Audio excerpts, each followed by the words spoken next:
வணக்கம் மக்களே, நாம இந்த ஆரோக்கியமான பதிவில் பனங்கிழங்கில் நிறைந்துள்ள மருத்துவ நன்மைகளை பற்றி நம்ம விளக்கமாக பார்க்க போகிறோம். இந்த பனங்கிழங்கு கிராமங்கள் வழியே பயணம் செய்யும் போது நம்ம பார்ப்போம். இப்போ குறிப்பாக ஜனவரி மாதங்கள் ஆரம்பித்து மார்ச் மாதம் வரைக்கும் தான் பார்த்தீங்கன்னா இந்த பனங்கிழங்குக்கான சீசன். இப்போது இந்த பனங்கிழங்கு இருக்குங்க இல்லையா, இது இந்த சீசனில் தான் நமக்கு வளர ஆரம்பிக்கும். இப்போ பனங்காயை மண்ணில் புதைத்து அது குருத்தாக வளர தொடங்கும் போது பிடுங்கிடுவாங்க. அந்த மாதிரி பிடுங்கப்படக்கூடிய பனை மரத்தினுடைய வேர்களை தான் நம்ம பனங்கிழங்காக சாப்பிட்றோம். இந்த பனங்கிழங்குகள் வெறும் சுவையை மட்டுமே நமக்கு கொடுக்கறது கிடையாது மக்களே, எண்ணற்ற மருத்துவ நன்மைகளையுமே நமக்கு கொடுக்கும். அந்த நன்மைகள் அது காரணமாக இருக்கக்கூடிய ஊட்டச்சத்துக்களை விளக்கமாக பார்க்க போறோம். அதை பத்தி பார்க்கறதுக்கு முன்னாடி இந்த வீடியோவுக்கு மட்டும் ஒரு லைக் கொடுத்துட்டு இந்த தகவலை உங்களுக்கு தெரிஞ்சவங்களுக்கும் ஷேர் பண்ணிடுங்க. ஏன்னா அது அவங்களுக்கும் பயனுள்ளதாக இருக்கக்கூடிய ஒரு ஆரோக்கியமான பதிவு தான். இது போன்ற அப்டேட்ஸ்கள் நீங்க தொடர்ந்து பார்க்கறதுக்கு நம்மளுடைய ஹெல்த் நியூஸ் தமிழ் சேனலை மறக்காம சப்ஸ்கிரைப் பண்ணி வச்சுக்கோங்க. பக்கத்தில் இருக்கக்கூடிய பெல் பட்டனையும் கிளிக் பண்ணி ஆல் அப்படின்ற ஆப்ஷனையும் செட் பண்ணி வச்சுக்கிட்டீங்க அப்படின்னா நாங்கள் போடக்கூடிய எல்லா அப்டேட்ஸும் உங்களுக்கு நோட்டிஃபிகேஷன் அடிக்கடி சேரும். சரி வாங்க மக்களே, இப்போ வீடியோக்குள்ள போயிடலாம். செரிமானம் ஆரோக்கியமாக இருக்கிறதுக்கு பனங்கிழங்கு நம்முடைய உணவுகள் எடுத்துக்கொள்ளலாம்.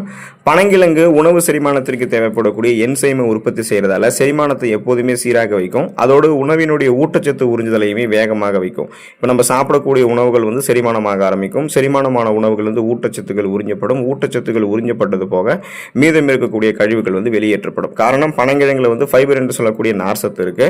இதனால நமக்கு சீரற்ற குடல் இயக்கம், கடுமையான மலச்சிக்கல், வயிற்று வலி, வாயு பிரச்சனை, வயிற்று மந்தம், செரிமானமின்மை, குடல் அலர்ச்சி இந்த மாதிரி பார்த்தீங்கன்னா உங்களுக்கு எந்த விதமான செரிமானம் தொடர்பான பிரச்சனைகளுமே ஏற்படாது. ஏன்னா நம்ம சாப்பிடக்கூடிய உணவுகள் அந்த நார்சத்து இருக்கிறதால இது நம்மளுடைய செரிமான மண்டலத்தை வலுப்படுத்தி நம்ம ஆரோக்கியமாக வைக்கும். ஸோ அதுக்கு தான் நம்ம பனங்கிழங்கு எடுத்துக்கணும்.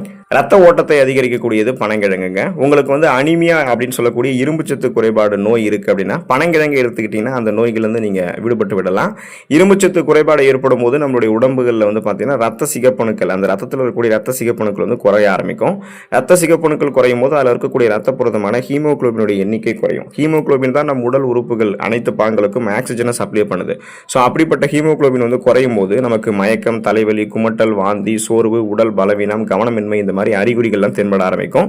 இந்த அறிகுறிகள் தென்படுறது தான் நம்ம அனிமியா, ரத்த சோகை அப்படின்னு குறிப்பிடுறோம். போதுமான அளவுக்கு ஆக்சிஜன் சப்ளை கிடைக்கலன்னா இந்த மாதிரி நமக்கு இருக்கும். ஸோ இந்த தொந்தரவுக்குலேருந்து விடுபடணும்னா நம்முடைய உடம்புகளில் அந்த இரும்புச்சத்து பற்றாக்குறையை போக்கணும். இப்போ நீங்கள் பனங்கிழங்கு எடுத்துக்கிட்டிங்கன்னா உங்களுக்கு போதுமான அளவுக்கு இரும்புச்சத்து கிடைக்கும் போது ரத்த சிகப்பணுக்கள் போதுமான அளவுக்கு உற்பத்தி ஆகிடும்.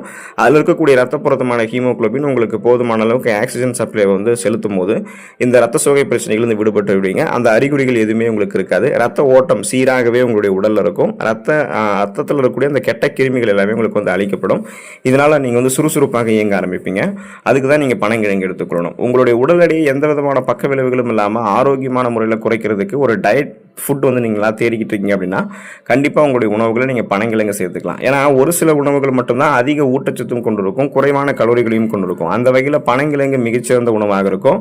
ஏன்னா நம்ம உடல் எடையை நம்ம குறைக்கணும் அப்படின்னாலே அதிக கலோரிகள் நிறைந்திருக்கக்கூடிய உணவுகள் எல்லாம் எடுத்துக்கொள்ளக்கூடாது. குறைந்த கலோரிகள் இருக்கக்கூடிய உணவுகள், அதே சமயம் அது நமக்கு ஊட்டச்சத்துக்களை கொடுத்து பசியை கண்ட்ரோல் பண்ணக்கூடிய உணவுகளாக இருக்கணும். அப்போ நீங்கள் பனங்கிழங்கு சேர்த்துக்கிட்டீங்க அப்படின்னா இதில் நார் சத்து நிறைந்திருக்குங்க இல்லையா. ஸோ இந்த நார் சத்து நிறைந்திருக்கக்கூடிய உணவு அப்படின்றதுல இதை நீங்கள் சாப்பிட்ட உடனே நீண்ட நேரம் உங்களுடைய வயிற்றில் பசி இல்லாமல் இருக்கும். ஸோ இதுவே உங்களுடைய வயிற்றை நிறைவாக வைத்திருக்கும். அப்போ இந்த நார் சத்தை பசியை கண்ட்ரோல் பண்ணும்.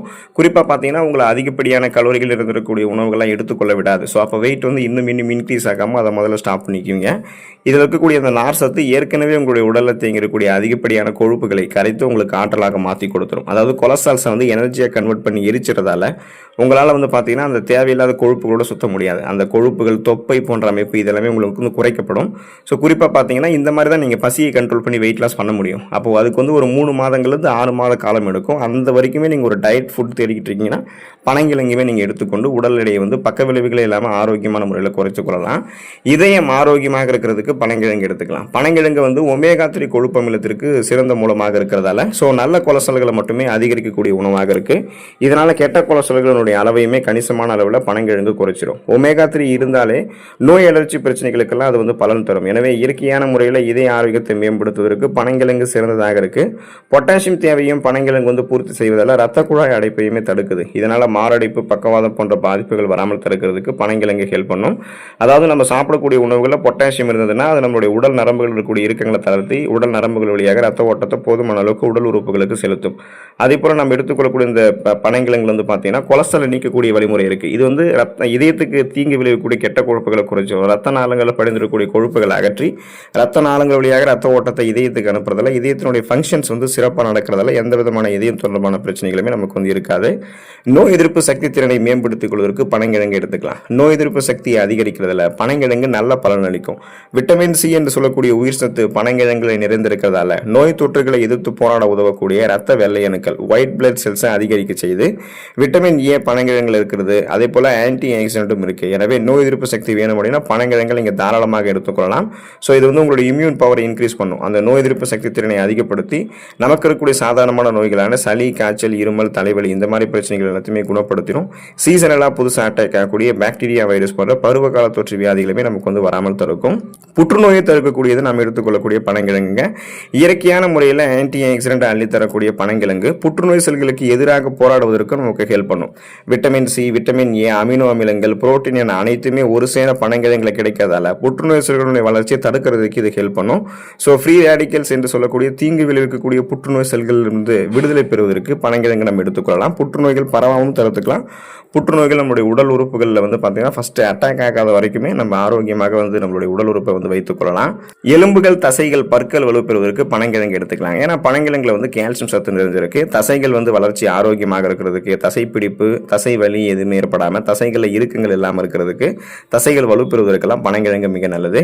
அதே போல எலும்புகளினுடைய உறுதித்தன்மையுமே பனங்கிழங்கு மேம்படுத்துறதால ஆஸ்டியோபோரோசிஸ், எலும்பு மெலிவு நோய், மூட்டு வலி, எலும்புருக்கி, முடக்குவாதம், எலும்பு மஜ்ஜைகளில் ஏற்படக்கூடிய பிரச்சனை, மூட்டு அலர்ச்சி போன்ற எந்த விதமான தொடர்புகளும் எந்த விதமான எலும்பு தொடர்பான பிரச்சனைகளுமே உங்களுக்கு ஏற்படாது. எலும்புகள் உறுதியாக இருக்கும். நீங்க பேலன்ஸ் தரமாறாம ஆரோக்கியமாக இருக்கலாம்.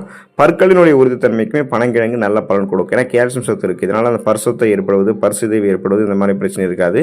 ஈறுகளில் வீக்கம் ஏற்பட்டு அது வந்து வீங்கி அதுக்கப்புறம் வந்து ரத்த கசிவு ஏற்படுவதன் மூலமாக பற்கள் பலம் இழந்து போகிறது, கிருமி தொற்று ஏற்படுவது இந்த மாதிரி பிரச்சனையும் இருக்காது. ஸோ குறிப்பாக பார்த்தீங்கன்னா கால்சியம் சத்து பெற்று தசைகள், எலும்புகள், அதே போல பற்கள் இது மூணுத்தையுமே நீங்கள் வலுப்பெற வைத்துக்கொண்டு உடலை பலம் பெற வைத்துக் கொள்வதற்கெல்லாம் பனங்கிழங்கு எடுத்துக்கலாம். பனங்கிழங்கு குறைவான கிளைசமிக் குறியீடு கொண்டு இருக்கிறதால சுகர் ப்ராப்ளம் இருக்கக்கூடிய பேஷண்ட்ஸ் பனங்கிழங்கு எடுத்துக்கிட்டாங்க அப்படின்னா சர்க்கரையினுடைய அளவை கண்ட்ரோல் பண்ணிக்கலாம். உணவில் இருக்கக்கூடிய கார்போஹைட்ரேட் வந்து ரத்தத்தில் குளுக்கோஸுடைய அளவில் எந்த மாதிரி தாக்கத்தை ஏற்படுத்துது அப்படின்றத பொறுத்து கிளைசமிக் இண்டெக்ஸை கணக்கு பண்ணுவாங்க. அந்த வகையில் பனங்கிழங்குல குறைவான கிளைசமிக் இருக்கிறதால இது வந்து மெதுவாக செரிமானம் செய்ய ஆரம்பிக்கும் போது குளுக்கோஸுடைய அளவையுமே மெதுவாக தான் உயர்த்தும். ஒரே அடியாக உங்களுடைய ரத்தத்தில் சர்க்கரையினுடைய அளவை வந்து அதிகப்படுத்திடாது. அதனால இது வந்து உங்களுடைய ரத்தத்தில் இருக்கக்கூடிய சர்க்கரையினுடைய அளவை கட்டுப்படுத்துறது தான் ஹெல்ப் பண்ணும். ஸோ இது வந்து சுகர் ப்ராப்ளம் இருக்கக்கூடிய பேஷண்ட்ஸ்க்கு வந்து ஒரு சிறந்த உணவாக இருக்குது. நீங்கள் எடுத்துக்கிட்டீங்கன்னா அந்த சுகர் ப்ராப்ளத்திலிருந்து விடுபட்டுடலாம். வளர்ச்சிதை மாற்றத்தை அதிகரிக்கக்கூடியது நாம் எடுத்துக்கொள்ளக்கூடிய பனங்கிழங்கு. பனங்கிழங்கில் இருக்கக்கூடிய புரதச்சத்து ஒட்டுமொத்த உடல் இயக்கத்திற்குமே அத்தியாவசியமான தேவையாக இருக்குது. அதாவது உடலினுடைய செல்களை பராமரிக்கிறது, உறுப்புகளை பழுது நீக்கம் செய்கிறது, சருமத்தை புத்துணர்ச்சி ஆக்குறது, எலும்பு வளர்ச்சியை ஊக்குவிக்கிறது, தசை வளர்ச்சியை மேம்படுத்துவது என அனைத்துமே செய்வதற்கு பனங்கிழங்கில் இருக்கக்கூடிய புரோட்டீன் வந்து ரொம்ப முக்கிய பங்கு வகிக்குது. ஸோ இதனால் உங்களுடைய வளர்ச்சிதை மாற்றம் அதிகரிக்கப்படும், எந்த பிரச்சனையும் ஏற்படாது.